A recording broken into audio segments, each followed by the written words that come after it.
The live TV, सच सबसे आगे।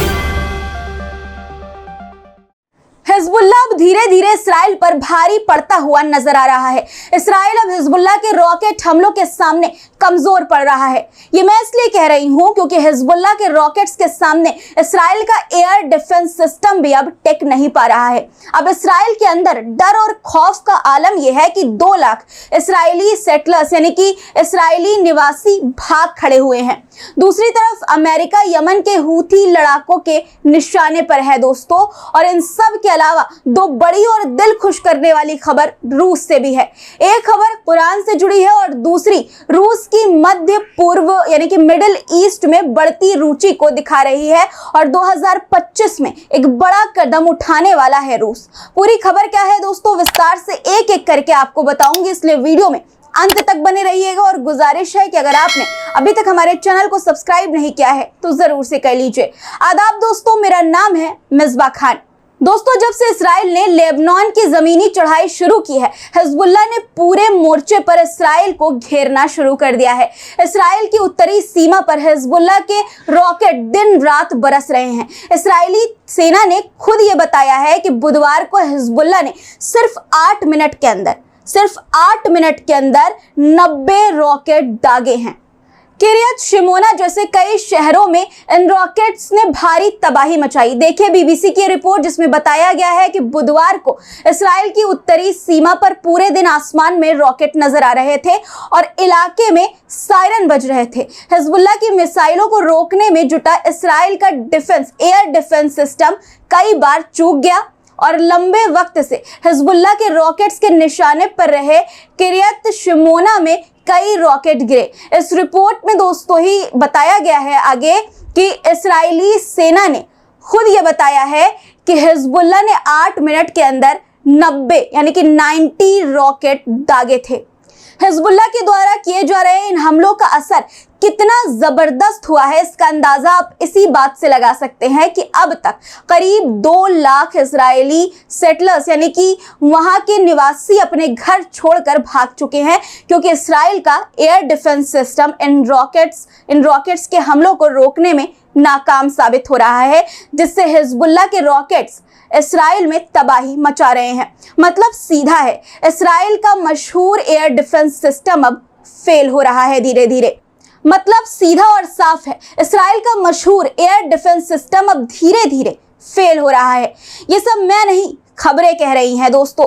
जो लोग इस संघर्ष पर हमलों पर लगातार नजरें बनाए हुए हैं वो खबरों के हवाले से ये जानकारी सामने रख रहे हैं। देखिए ट्वीट इन्होंने बताया है कि जब से इसराइल ने लेबनान की जमीनी चढ़ाई शुरू की तब से 2 बड़ी चीजें हुई। उनमें पहली ये है कि हिजबुल्लाह नेतृत्व के आदेश से कि जब तक गाजा पर युद्ध बंद नहीं हो जाता ये लड़ाई नहीं रुकेगी, 2 लाख इसराइली सेटलर्स भाग खड़े हुए। और दूसरी खबर इसराइली चैनल 14 के हवाले से ये बताई जा रही है दोस्तों। ये इन्होंने लिखा है कि चैनल 14 ने बताया कि 53 आईडीएफ सैनिक मारे गए और 441 घायल हुए। वास्तविक संख्या इससे अधिक है।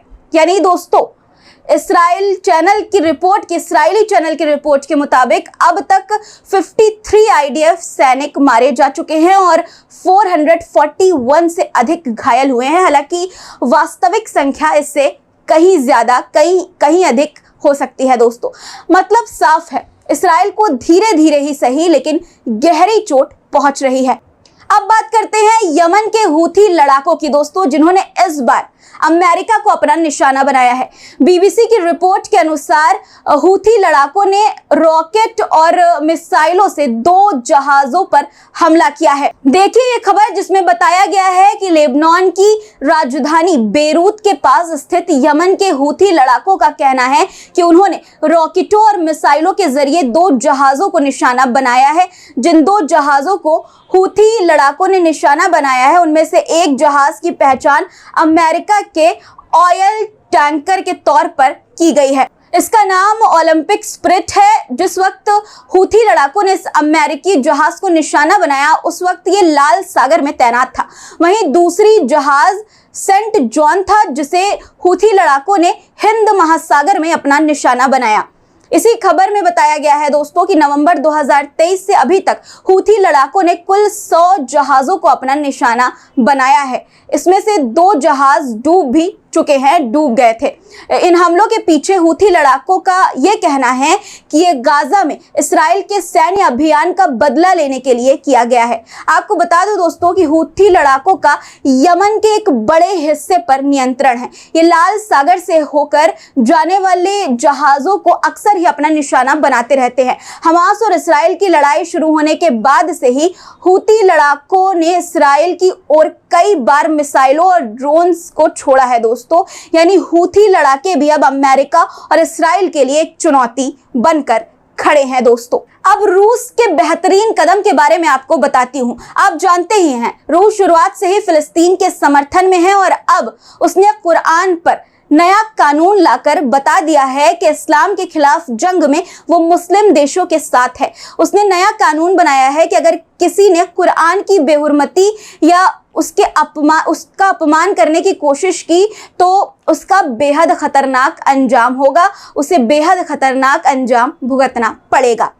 रूस के राष्ट्रपति पुतिन ने यह स्पष्ट किया है कि कुरान मुसलमानों के लिए पवित्र है और उसका अपमान करना रूस में एक अपराध है।